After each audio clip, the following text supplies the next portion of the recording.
Proovime TG uut staffi. Täna jõudis meile kohale nipet-näpet siin ja proovime niisuguseid huvitavaid asju, mis mulle rohkem huvi pakuvad. Mu super lemmik ketas Squall on tulnud nüüd sellisest Matt Bell Tour seerias ja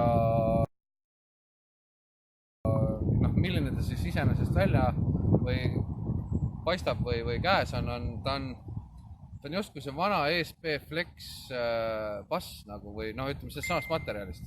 Et see materjal on nagu päris tummine ja päris hea, et vaatame, kuidas meil on ka mitu teist ketast, et vaatame, kuidas need kisklevad esimesel rajal siis, kas me saame need korvi alla ja kuidas me need korvi alla saame, ehk siis meie rada on suurusjärku 71 meetrit pikk ja esimesena 177 pluss grammi Matt Bell Tour seerias Squall.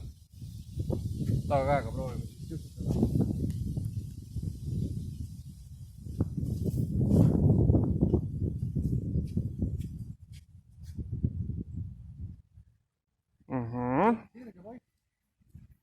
Mul on veel üks Squall siin tagavaraks võetud.